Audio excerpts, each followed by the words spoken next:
you guys over these last couple of days? Yeah, good morning, Tom. Good morning, everybody else, or afternoon. I guess if you believe everything that's been in the media, it's been around for a few weeks here. That's not entirely the case. I think this was something that James and myself talked about over the last few days. Daryl Morey and myself began to have conversations only briefly, only really hours and little on a couple of days prior to the trade deadline. And it moved relatively quickly from there. Joe Varden. Hey, Sean. Hey, Joe. So with Ben, as we know, the stated reason from his team that he didn't play for the Sixers this year is that it had a lot to do with his mental health, which of course is a sensitive topic. But if that's the stated reason why he didn't play, did you feel like you had to go through something to make sure he'd be well enough to play for you? And what did you do to make that determination? Yeah, look, I've only had one conversation with two conversations with Ben now, which was last night outside once the trade was complete, and then this morning when I saw him doing his physicals. And like all players, you're here to support them. You know, it's everybody's going through different things in lives outside of basketball, and we're here to support Ben. We're here to support obviously our entire group, entire organization. All I can tell you is he was ecstatic about the circumstances that he was walking into, and so are we. We're thrilled to get him on board, and we'll be here to support him and from a physical standpoint, from a mental standpoint, and get him engaged and get him around our group. And I think that's cathartic unto itself. You know, when you have a guy who obviously needs, you know, everyone likes their arm around each other and a hug every now and then and support and so forth. And I think that's what we're gonna go into this situation with arms wide open, support him, support the new players to our team, and get them together. Peter Body. Hey, Sean. You guys went all in on acquiring James Harden about a year ago, traded a lot of assets for him. When did it become clear to you that he wanted out? And also, what's your emotion about his decision to not want to be here? Is it, you know, as you went through this process these last couple of weeks? Yeah. We went don't make no bones about it. We went all in on getting James Harden and inviting him into the group. And these decisions to move on from a player like that, of that caliber, are never easy ones. So, you know, I just want to be clear that this is not something that you think, great, let's just make a split decision and move on from that. I think I give James a lot of credit for having open dialogue, open discussions with me and with the group, you know, Steve and Josiah and everybody, you know, over the last, 24, 48 hours. And again, I say they're not easy, but I think that's something we pride ourselves on, is being open and honest. And James was honest with us, and we were honest with him. And I think it's a move that enables him to have a fresh start, enables this team to have a fresh start without trying to push things to make things work. You know, if we realize like this is not going to work, short term or long term, then it's time to sort of say, for both parties involved, you know, this is better off. Tim Bontemps. Hi, Sean. To that point, in those conversations, what was the reason stated that things went the way that they did, in terms of James deciding that, you know, it would be better for him to play elsewhere, and for you guys deciding that it would be better to acquiesce to that, as opposed to, like you said, trying to go past the deadline and make things work going forward with him in Brooklyn? Yeah, no, fair question, Tim. I think with this, you know, there's a lot of those conversations that obviously have to remain private, as you would respect, and everybody understands it. And if James wants to allude to those decisions and speak for himself, obviously totally happy for him to do that. I think it's just a feeling. It's a feeling when you know, look, this is not working, whether it's on the court, off the court, for a variety of different circumstances. Again, you know, I give James credit for being open, upfront, and honest. And again, like that's the way this organization has prided itself on. And it's not like neither side did not want this to work. It was more a sense of like, look, this is the right time, and it's the right thing to do is to move on now. And James has been upfront from day one. Was, you know, the clock is ticking for him. He wants to win a championship, and we do too. And if he feels like this was not the right place to win a championship, and we felt like we could continue with our goals of being that last team standing. By making a trade, that's why we made the deal. Ian Begley.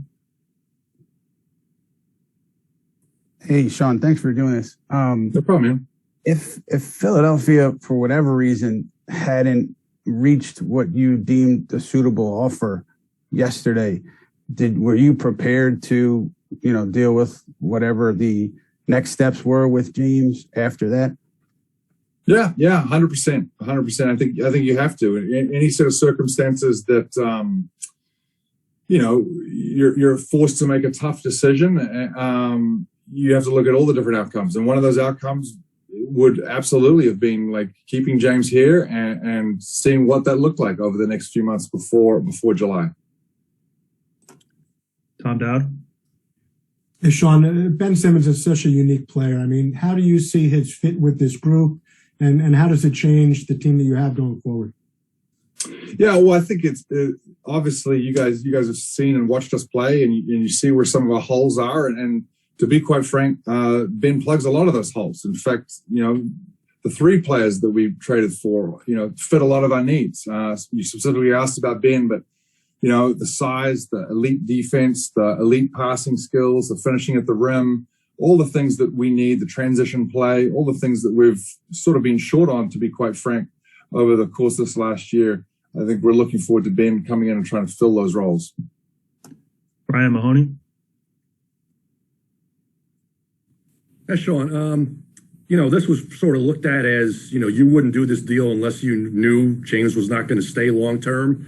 Did it ever get to that point where that was expressed to you? And, how much, if at all, did the last 8 or 9 games factor into you thinking, even if James does want to stay, I'm not sure this team is good enough anymore? Yeah, fair questions. I think, it's not just 8 or 9 games. You look at the whole thing in its entirety. And that's probably one of the most frustrating things that we've had to deal with over the course of the last, year since James has been here, is just, to be quite frank, the big three, quote unquote, haven't had, significant time to play together for a variety of different circumstances. So I think the frustration is more in that than what's happened over 8 or 9 games. Obviously it was not, and currently still isn't trending in the right direction, but we're not going to make a decision off of 1 or 2, 5 games or whatever it may be. The sample size has to be bigger. And at that point, we sitting here saying, look, we've seen enough on both sides. And, we obviously thank James immensely for what he's done. I mean, let's be honest, he's come in here and set all kinds of Brooklyn Nets records in such a short time. So he's a hell of a player without a doubt. And again, I say these are not easy decisions, but we're very grateful for what James has done over his short time here. But at the same time, adding these 3 players, Seth, Andre, and Ben, help us in needs that James doesn't fulfill. Howard Beck.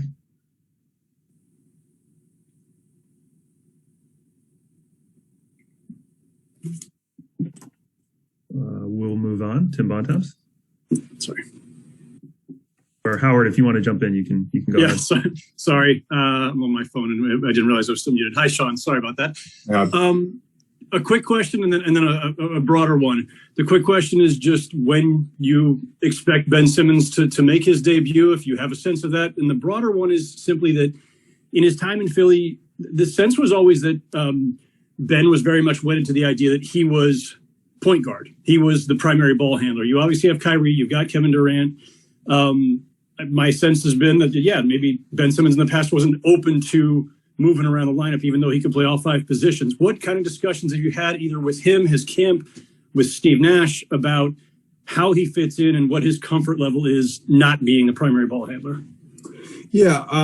For the first one, it's probably too early to tell exactly when Ben's going to be on the court, since he's currently doing his MRIs and physicals and getting signed off on that. So until we've seen him and seen the physical shape he's been in, and we're not going to put him out on the court where it'll be detrimental to, to 1, his health, and 2, just the sort of, the camaraderie that can be built within the team. So we got to get him a few practices and so forth as first, and just see where he is physically and go from there.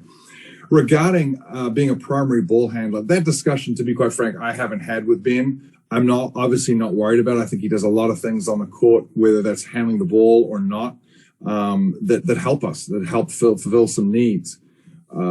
The luxury we have is we have several players that could serve a role as a primary ball handler. So, you look at that, and Steve and I have had these discussions, and we're certainly very excited about the pace at which Ben can bring to the team, the defensive ability, the ability to guard arguably 1 through 5 positions if need to be, the elite passing ability he has, the finishing at the rim, getting into the paint and finishing. So those are some things that, we're excited to see, let alone obviously he can, get the defensive rebound and push the break and lead the break. He can also be out on the wing running the lanes. So it gives Steve some other weapons to use out there. And that's going to be exciting for not only Steve, but Ben and, the entire group.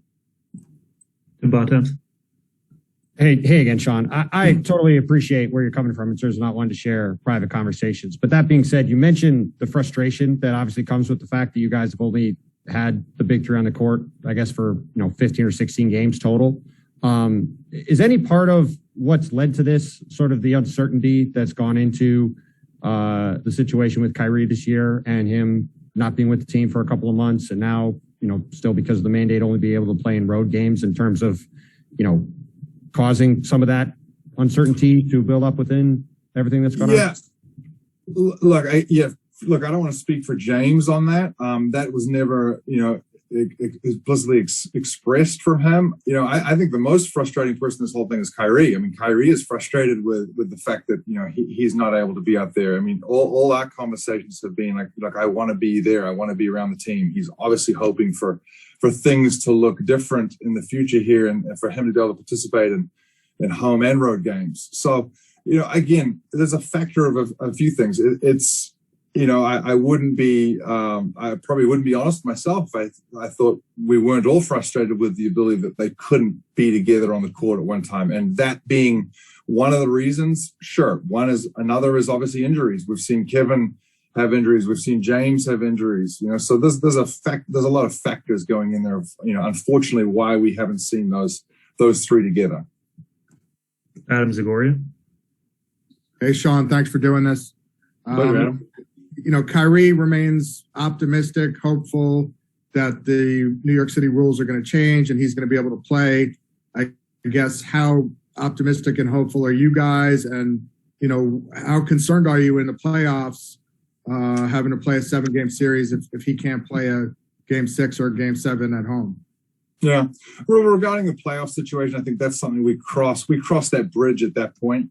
I think the concerns for us are immediate, right? Like it's right now. Like what are we doing? How are we bringing these new players into our fold here, and how are we getting the team, healthy and back together as quick as possible and trending in the right direction? So the decision on the mandate, that's obviously far above my pay grade and not something that I'm, overly concerned about now. I mean, I think we're always going to be optimistic. I just look around the world and I see things are changing. I mean, whether it's the mask mandates, New York, New Jersey, Connecticut, and then you've got entire countries who are changing their outlook on Omicron and COVID and so forth.